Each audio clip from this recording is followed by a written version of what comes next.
The courtroom is silent until the heavy wooden doors creak open.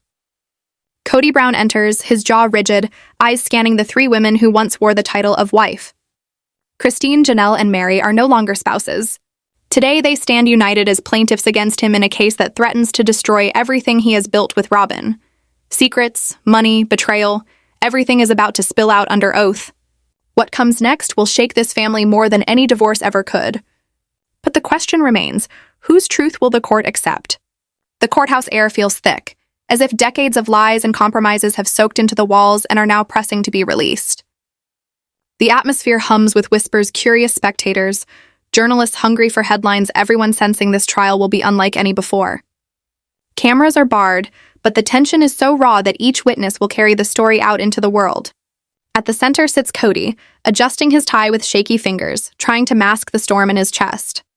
His hair is immaculate, but his sleepless eyes betray fear and a desperate need to maintain control. Across the aisle, his former wives sit together for the first time in years. Once rivals, now allies in a battle larger than any of their marriages. Christine leans forward, eyes blazing with determination, her jaw clenched so tightly it looks painful. Beside her, Janelle appears calm but resolute, gripping a folder of documents like a lifeline. And Meri, once quiet, patient, long overlooked, now sits tall, hands clasped, a faint, bitter smile tugging at her lips, as though she has been waiting for this very day. Behind them, Robyn clutches the arm of her chair, shredding a tissue in her hands, her face pale, eyes wide. She glances toward Kody for reassurance, but he avoids her gaze. His eyes are locked on the judge who now holds his fate. The bailiff calls the room to order, his voice booming off the high ceilings. The judge, a no-nonsense woman with piercing eyes, takes her seat and wastes no time. This court will tolerate no drama, no manipulation, no games. The verdict will be decided on evidence, testimony, and truth alone. The words land heavily on everyone present, because truth has never come easily to this family. For years, the Browns crafted a life of secrets, compromises, and polished appearances for television. But the glossy images are now torn apart, replaced by raw realities too sharp for editing to conceal. Christine rises first, her heels clicking against the wood floor. Her voice is steady but thick with emotion. She doesn't begin with anger, she begins with a story of faith, sacrifice, and betrayal. She speaks of how she once believed in the vision of plural marriage, how she gave her youth, her energy, and her heart to a man who promised stability, faith, and security. But instead, she says, fixing her gaze on Kody, I watched the man I trusted drain not only money but pride, leaving me and my children questioning whether we even mattered at all. Gasps ripple through the courtroom. Even those who had followed the Browns on television had never heard Christine speak so bluntly. Within minutes, the audience understands. This trial won't just reveal numbers. It will uncover the conscience of a family. Kody leans back in his chair, trying to appear composed, but the twitch in his jaw betrays him. His lawyer whispers urgently, urging calm, but Kody's glare never leaves Christine. When she steps down, Janelle rises. Her style is quieter but no less piercing. She doesn't shout. Instead, she produces receipts, property records, and financial statements, years of funds that seemingly disappeared. Her testimony is sharp, deliberate, impossible to dismiss. She explains how she entrusted Kody with large sums of money, believing they were investing in land and property for their children. But when she pressed for answers, the responses grew vague, evasive, and finally hostile. I realized, she says, holding up a stack of papers, that I was paying for someone else's dream, not ours. Her voice remains calm, though her eyes shimmer with unshed tears. The courtroom hangs on her every word. Even the judge leans forward, studying the documents, already weighing the evidence. This isn't just a family dispute, Janelle continues.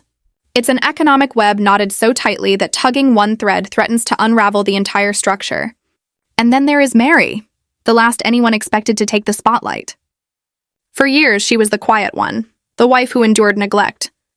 But now she rises taller than ever, her voice cutting through the courtroom like a blade. She doesn't begin with accusations. She simply unveils that she too has evidence she never shared with Kody, Robyn, or even her sister wives until now. She recounts long nights of suspicion, how she tracked transfers between accounts, how she quietly copied documents, saved emails, and preserved proof. When she holds up a folder labeled personal records, the color drains from Kody's face. He shifts uneasily, glancing at Robyn, who stares back in horror, silently asking, "Did she really keep all that?" The courtroom erupts with murmurs. The bailiff calls for silence, but the damage is done. Meri has shifted the balance. The trial is no longer about bitterness or hearsay. It is about tangible proof, long hidden and now exposed. When the wives finish their wave of testimony, the mood in the room has changed. Kody's lawyer rises, shaken, attempting to dismiss their accounts as emotional ramblings born of resentment. He paints Christine as vindictive, Janelle as confused, and Meri as unstable. But his arguments ring hollow. Each excuse sounds rehearsed, defensive, and insincere. The judge's face reveals quiet skepticism, and the audience sees it too. Meanwhile, Robyn trembles, her tissue now shredded to bits in her fist. She seems to realize that her role in this may not remain hidden for long. The judge calls for a brief recess, yet no one leaves. The air is electric, everyone sensing that the next phase will cut even deeper. Outside, reporters rush to file headlines, already dubbing it the Brown family trial that could change everything. Inside, however, the real story waits to unfold. Every glance, every whispered word, every twitch between Kody and Robyn is another clue in a mystery the world is desperate to unravel. Because everyone watching understands, this isn't just about money. It's about fidelity, betrayal, and what happens when love turns to war. When court resumes, the room feels heavier, as though even the air is bracing itself. The bailiff calls all to rise. Eyes flick toward Robyn. She has yet to speak, but her presence alone looms like a storm cloud. The judge calls the next witness, Robyn Brown. She rises unsteadily, legs trembling beneath the weight of 100 eyes. A wad of tissues in one hand, the other gripping the table for balance. She swears her oath with a breaking voice and lowers herself into the witness chair. Her glance flickers toward Kody, as if waiting for him to guide her. But Kody's eyes remain locked on the judge, his mouth a grim line. And in that instant, it is clear. Robyn stands alone. Her own attorney questions her gently, asking about her role in managing the family's finances. Robyn wipes tears, insisting she was never in charge, that she signed whatever Kody asked of her, that she trusted him as her husband and spiritual head. Her voice shakes when she whispers, "I never wanted to take from anyone. I only wanted us to be safe, to have a home." But then Christine's lawyer approaches and the temperature in the room drops. He does not shout. He does not posture. He simply lays document after document before her, accounts in Robyn's name, filled with funds once shared among the family. Her tears intensify. Her words stumble. She claims she never looked at the numbers, that she only did as Kody instructed. So, the lawyer presses, calm but unrelenting. "You signed financial documents without ever reading them?" Robyn nods frantically, mascara running, voice barely audible. "Yes, I trusted him. I trusted my husband." The judge raises an eyebrow. Trust may explain ignorance, but it does not erase responsibility. The silence is suffocating. Then Janelle suddenly leans forward, whispers to her attorney, and within moments, new evidence is produced. Records showing that funds from her investment, money meant for real estate on the infamous Coyote Pass, had been funneled directly into Robyn's personal accounts. Robyn gasps, reeling as though struck. I didn't know. But with each denial, her words sound weaker. Kody slams his fist softly against the table, muttering under his breath, but the microphones catch it. "Stop going after her. This is my responsibility." The room erupts. The judge demands order, but the damage is done. Kody's attempt to shield Robyn confirms what everyone suspected. She was no mere bystander. Robyn crumples, sobbing into her hands. For a flicker of a moment, Christine looks torn between anger and pity. But she steels herself, remembering the purpose of this trial. Janelle presses her lips together, unwilling to let sympathy erase years of deceit. Meri leans back, her gaze sharp, unreadable. Satisfaction or the deep sting of betrayal finally confirmed. The judge asks Kody directly if he would like to explain himself. He rises slowly, his tall frame looming like a storm. His voice is low, strained with fury as he insists that he alone controlled the family's finances, that the wives never understood the complexities, and that every decision was for their future. But when pressed to explain why so many assets ended in Robyn's name, his answers falter. He circles phrases like strategy, temporary, for the good of all. None of it rings true. The documents outweigh his words. It rings true. The documents outweigh his words. Kody was sternly warned by the judge for his outburst, told in no uncertain terms that such behavior would no longer be tolerated. Yet every eye in the room could see it. He was unraveling. And then came one of the most searing moments of the trial. Meri rose slowly, requesting through her attorney to be sworn in. Not for her scheduled testimony, but to offer a critical clarification she insisted could not wait. The judge, reluctant at first, caught the urgency in her tone and allowed it. Meri stepped to the stand, her head held high though her eyes swam with emotion. In her hands was a battered folder. When she opened it, the papers revealed copies of contracts, loan applications, and deeds, each bearing Kody's name alongside hers. Documents, she explained, that had been forced upon her during the marriage under the guise of family needs. But in truth, she alleged, the properties had been diverted into accounts controlled solely by Kody and Robyn. The revelation struck like lightning. Lawyers scrambled to review the papers, clerks rushed to verify details, and the courtroom erupted so loudly that the gavel had to slam again and again for silence. Kody shot to his feet, shouting that Meri was bitter, lying, resentful. But Meri did not waver. Tears streaked her face as she declared she had stayed silent for years, believing loyalty meant swallowing her pride. Now, seeing Christine and Janelle defend their dignity, she could no longer remain voiceless. Her voice shook at first, then grew stronger, each word a blow against the man she once trusted. For the first time, the gallery no longer saw Meri as Kody Brown's broken wife, but as a woman who had finally unearthed her voice in the ruins of betrayal. The moment shifted everything. This wasn't just about money anymore. It was about silence weaponized, loyalty twisted, and the quietest wife unleashing the loudest truth. The judge recessed briefly to study the papers, her clerks gathering close. Cameras zoomed in on every expression, Robyn's head buried in her hands, Kody pacing like a caged lion, Christine gripping Janelle's hand, tears streaming with a mix of shock and vindication, and Meri, sitting straighter than she had in years, shoulders squared, eyes blazing. When court reconvened, the judge's tone was grave. The new documents, she stated, introduced allegations that edged beyond marital disputes into suspected fraud, possibly criminal in nature.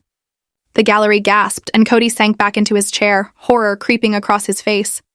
Christine's lawyer seized the opening, asking Robyn directly whether she had ever questioned the legality of Kody's orders. Robyn broke down, sobbing, confessing that she had wondered, but had been too afraid to resist him.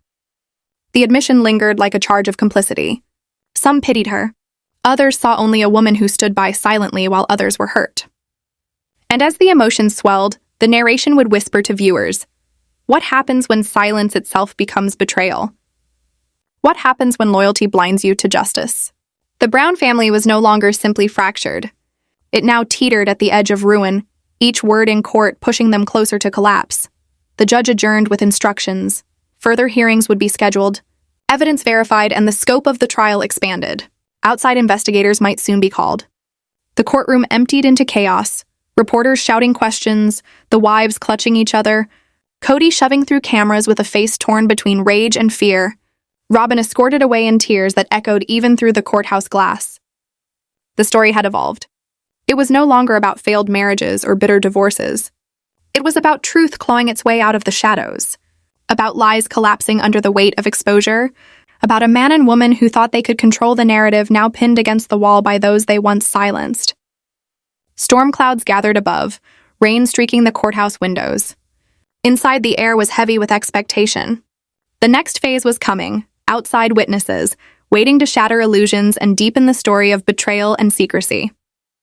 When the judge returned, his face was somber, his voice clipped. He reminded the court that the last session had raised accusations of fraud with potential federal repercussions. No longer was this simply about who hurt whom.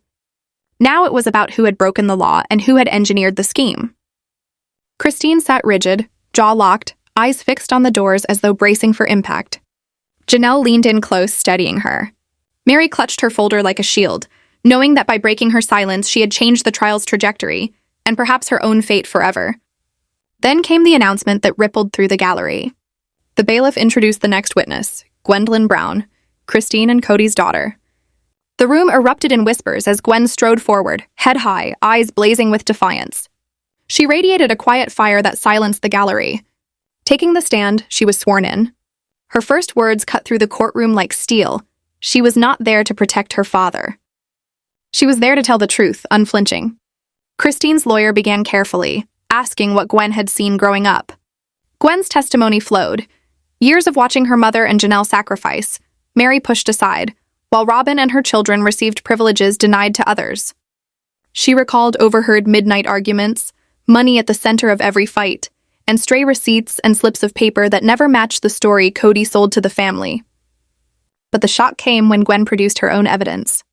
Photos of text messages and emails between Kody and Robyn from the family's final years. Messages about hiding transfers, keeping the other wives in the dark, and even buying a home in Robyn's name while claiming to the rest it was unaffordable. The gallery erupted.